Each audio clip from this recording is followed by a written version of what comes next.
غزہ کی جنگ میں شدت، اسرائیل کی شدید بمباری، حماس کی راکٹوں کی بوچھاڑ۔ غزہ میں تقریباً 5,77,000 لوگ بھوک سے مر رہے ہیں، اقوام متحدہ۔ پراگ یونیورسٹی میں فائرنگ، 15 افراد ہلاک، 25 زخمی۔ وائس آف امریکہ، واشنگٹن سے اہم خبروں کے ساتھ سعدیہ زیب رانجھا۔ اسرائیل اور حماس کے درمیان جنگ میں ایک اور وقفے کے بارے میں کئی روز سے جاری کوششوں اور فریقین کی جانب سے ایک اور جنگ بندی پر آمادگی کے اظہار کے باوجود جمعرات کے روز غزہ میں جنگ میں شدت آ گئی ہے۔ اسرائیل کی جانب سے انتہائی بمباری کی جا رہی ہے، جبکہ حماس تل ابیب پر راکٹ برسانے کی اپنی صلاحیت کا مظاہرہ جاری رکھے ہوئے ہے۔ تل ابیب میں سائرن بجنے کی آوازیں گونجتی رہیں اور فضاؤں میں وہ راکٹ پھٹ رہے تھے جنہیں اسرائیل کا دفاعی نظام روک رہا تھا۔ حماس کی مسلح ونگ کا کہنا ہے کہ اس نے یہ راکٹ اسرائیل کی جانب سے شہریوں کو ہلاک کیے جانے کے جواب میں فائر کیے ہیں۔ ہم وائس آف امریکہ واشنگٹن سے آپ سے مخاطب ہیں۔ غزہ کے لاکھوں بے گھر فلسطینیوں کو درپیش بے شمار مسائل میں بھوک سب سے بڑا مسئلہ بن گئی ہے، جہاں پہنچنے والا امدادی سامان ضرورتیں پوری نہیں کر پا رہا۔ اقوام متحدہ کا کہنا ہے کہ غزہ میں تقریباً 5,77,000 لوگ اس وقت بھوک سے مر رہے ہیں۔ That report just confirms our worst fears. It is a situation where pretty much everybody in Gaza is hungry. اقوام متحدہ اور 23 غیر سرکاری ایجنسیوں کی جمعرات کو جاری کردہ ایک رپورٹ کے مطابق اگر اسرائیل اور حماس کی جنگ اسی سطح پر جاری رہی اور خوراک کی ترسیل بحال نہ کی گئی تو فلسطینی علاقے کی آبادی کو اگلے 6 ماہ کے اندر قحط کا سامنا کرنا پڑ سکتا ہے اور اس کے ساتھ ساتھ بیماریاں بھی پھیل سکتی ہیں۔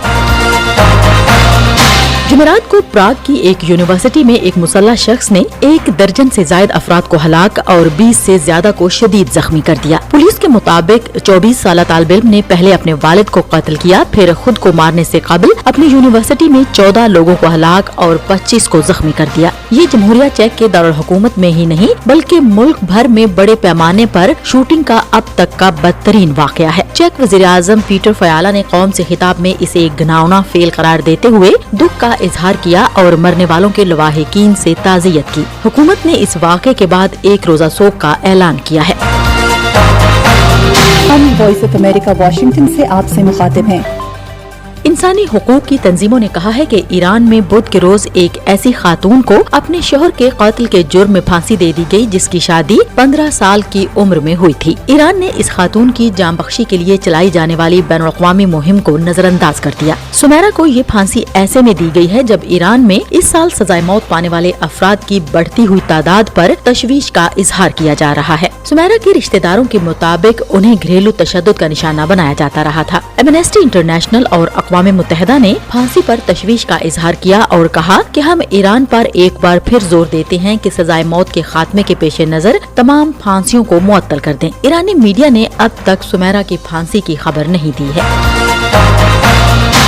جاپان نے چین اور شمالی کوریا کے ساتھ کشیدگی میں اضافے کے بعد اگلے مالی سال کے لیے $56 بلین کے ریکارڈ دفاعی بجٹ کی منظوری دی ہے۔ وزیر اعظم فومیو کشیدا کے آئندہ چند سالوں میں دفاعی اخراجات بڑھانے کے وعدے کے مطابق کابینہ نے 2024-25 کے مالی سال کے لیے 7.95 ٹریلین ین کے مسودہ بجٹ کی منظوری دی۔ جاپان میں جنگ کے بعد ایک امن پسند آئین ہے جو اپنی فوجی صلاحیت کو ظاہری طور پر دفاعی اقدامات تک محدود کرتا ہے، لیکن اس نے گزشتہ سال اہم سیکیورٹی اور دفاعی پالیسیوں کو اپ ڈیٹ کیا، چین کی جانب سے درپیش چیلنج کا خاکہ پیش کیا اور 2027 تک دفاعی اخراجات کو نیٹو کے GDP کے 2% کے معیار سے دگنا کرنے کا ہدف مقرر کیا۔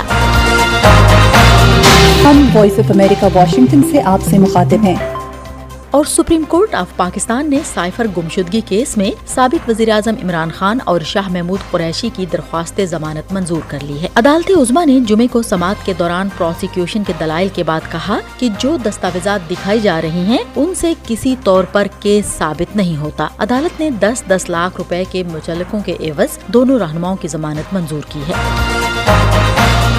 اس کے ساتھ ہی اہم خبروں کا یہ بلیٹن اب ختم ہوتا ہے۔ سعدیہ زیب رانجھا اور ایڈیٹر بہجت جیلانی کو اجازت دیجیے۔